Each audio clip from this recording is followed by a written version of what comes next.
दोस्तों नमस्कार। निशाना पॉइंट में एक बार फिर आपका स्वागत है।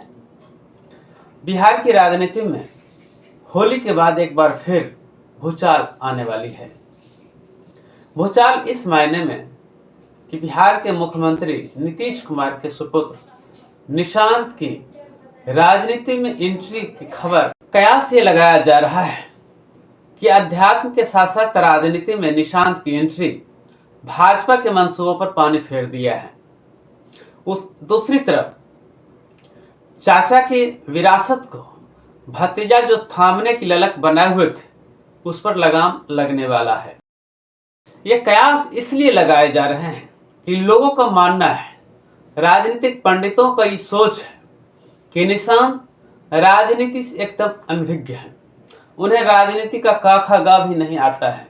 लेकिन जब 8 जनवरी को निशांत कहते हैं कि मैंने दादाजी को मल्यार्पण कर दिया है, हमारे और भी दादाजी हैं जिनको मल्यार्पण करने के लिए हमारे पिताजी गए, बड़ी सटीक और कम शब्दों में उसने बहुत सम्मान के साथ अपनी बात रखी। जब एक इंटरव्यू में गृह मंत्री अमित शाह ने इस बात से कन्नी काट ली कि बिहार का अगला मुख्यमंत्री का चेहरा कौन होगा, तभी से नीतीश कुमार के कान खड़े हो गए। भाजपा को लग रहा था कि नीतीश कुमार के बाद एनडीए में ऐसा कोई नेता नहीं होगा जो एनडीए को बांध कर रखे। इसलिए भाजपा जदयू के कुछ वैसे नेताओं को अपने पाले में रखकर नीतीश को साधने की कोशिश कर रहे थे। दूसरी तरफ जदयू में भी ऐसा लगने लगा अति पिछड़ा और कुर्मियों का नेता कौन होगा।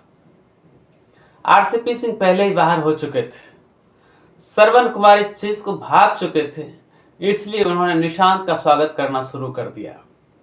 तो फिर कुर्मियों का और अति पिछड़ों का नेतृत्व कौन करेगा। नीतीश कुमार इतनी चुप्पी अभी तक साधे हुए हैं, वे न तो खुलकर निशांत की राजनीति में एंट्री को काट रहे हैं, न ही समर्थन कर रहे हैं। यदि वो ये कह देते हैं कि निशांत राजनीति में नहीं आती है तो कुछ और बात होती है, लेकिन नीतीश अभी भी चुप्पी साधे हुए। ऐसे में स्पष्ट होता है कि निशांत की राजनीति में आने के बाद भाजपा के साथ साथ जदयू पर भी व्यापक प्रभाव पड़ेगा। जिस तरह लोजपा के अध्यक्ष रामविलास पासवान ने जब अपने सुपुत्र चिराग को पार्टी का बागडोर थमाया तो उसमें भी मतभेद उभर कर आए और अंततः लोजपा 2 भागों में बट गई। एक पशुपति पारस नेतृत्व कर रहे हैं, दूसरे का चिराग पासवान।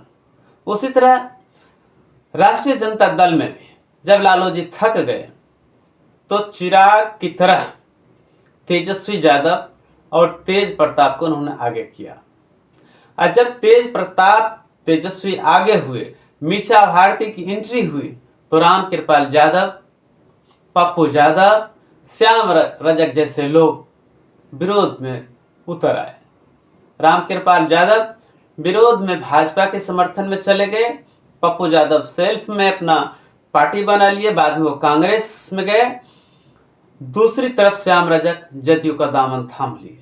ठीक उसी तरह यदि निशांत की एंट्री होती है तो जदयू में भी विवाद उत्पन्न होगा। निशांत की राजनीति में एंट्री से जदयू में कौन सर उठाता है और नीतीश के सामने निशांत का कौन विरोध करते हैं, ये तो वक्त बताएगा। कहा भी गया है कि पीको वसंतस्य गुणम नवायशः, अर्थात बसंत ऋतु की पहचान कोयल ही करते हैं। कोयल जब बसंत आती है तो अपनी कुहुक कुहुक आवाज से लोगों को अपनी पहचान दिलाती है और लोग ये समझ जाते हैं कि कोयल की आवाज बसंत आगमन की आवाज है। कौवे की आवाज हर वक्त होती है, लेकिन वो बसंत का प्रतीक नहीं होता है। निशांत फिलहाल काली कोयल है। जब वो अपना मुंह खोलेंगे और राजनीति में एंट्री करेंगे तब जो जुबान, सधी हुई भाषा और जो राजनीतिक चाल लोगों के बीच आएगी, तब पता चलेगा कि जदयू में बसंत है या फिर पतझड़। देखना है वो किस तरह की आवाज़ इस बसंत में निकालने जा रहे हैं।